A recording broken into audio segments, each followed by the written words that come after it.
with our chair for APO and our APO bicameral members. Hi, Chief Romy.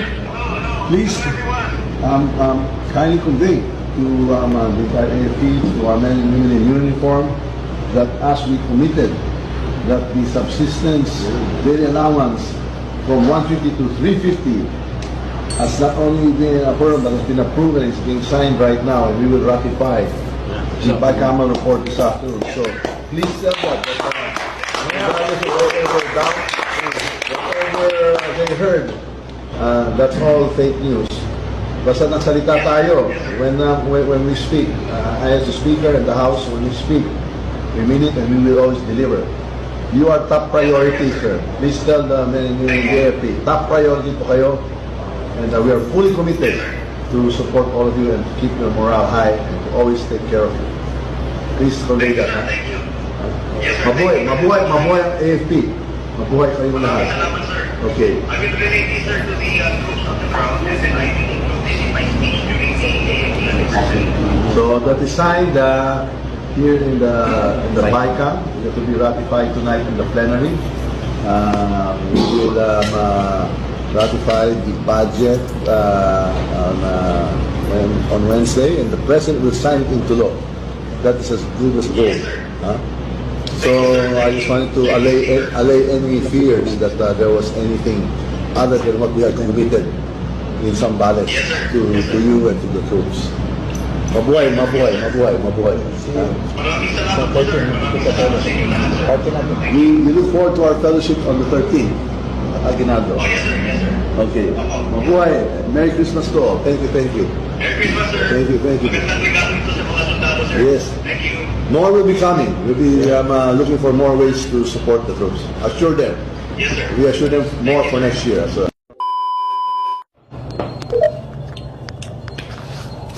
Hi. Yeah. How are you? Magandang hapon. Okay naman po, sir. Thank you. Thank you, sir. Yeah. Tanggap po kami lahat, yes. We have good news. Kinuto ko sa iyo kanina, we just finished signing the bicameral conference with the senators and congressmen. Pasok yung sinabi ko sa iyo when we met last week, sa Misibis. Opo, sir. Okay, naipasok lahat, additional of 8 billion. Nauna yung 8 billion sa HGAB. Now, naipasok ulit namin another 8 billion. That's 16 billion. So, total yung buong 350 pesos na... So yeah. Can I take a video of you, sir? Sure. Yes, sir. I can show it to the staff, sir, as the personnel when I talk to them next on the 14th, on the Saturday, sir. Thank you. No Yes, sir. problem. Maganda yan malaman ng mga staff na we are taking care as per instruction by our speaker, instruction by the president. Ano yan? Maganda yan na malaman ikaw sa Solcom, you have to malaman ng mga troops natin. And actually, we'll see you on Friday. Are you coming sa Dadating ka ba sa Yes, Friday? sir. Oh, December 13. Yes, sir. Doon din ang formal natin. Oh. Opo, sir. Sa evening na siguro, sir. Evening. Kung dadating si speaker. Speaker kami ulit na dalawa. So, we'll inform you on that. So, hopefully, ma-approve ngayon sa plenary for ratification yung pinirma ng BICAM. Sa Senate, they will also approve it also this afternoon. Para yung 7.5 na nare-receive ng CAFCO, magkakaroon sila more or less dagdag na 10,500. So that's more than double of their salary. Yes, sir. So, please, okay, na-inform din namin kanina si Chief Browner, but I want to inform you mismo diretso kasi tayo nag-usap ng sa Misibis and we announce it that na we'll make sure na an additional of 8 billion on the BICAM. Thank God na we're successful tayo na naipasok natin ito sa kasundaluhan. So, please inform our soldiers na natuloy and then the President will approve the budget more or less December 20. So once approved yan, starting next year, meron ng allocation ng ating mga kasundaluhan ng 350 pesos a day na subsistence allowance. Maraming salamat po, sir. Makakarating po, sir. I'll show the video to all our staff and mga sundalo po dito sa Solcom, sir. Yes. Maraming salamat po, sir. Thank you for your service. Kami here to support the AFP, the milkmen in uniform.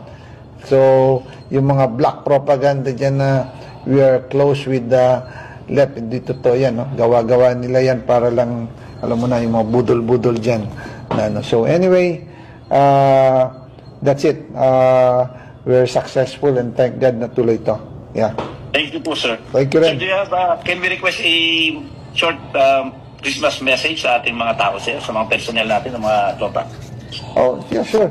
To all our soldiers in the ground, you have a Merry Christmas and a Happy New Year. Dahil dito sa subsistence allowance, this would be the legacy of the BBM administration under the leadership of the House Speaker Martin Romualdez. And we appreciate your service to the nation. Lahat na tulong ninyo sa pagdepensa sa ating bansa, sa ating sovereignty, sa ating peace and order.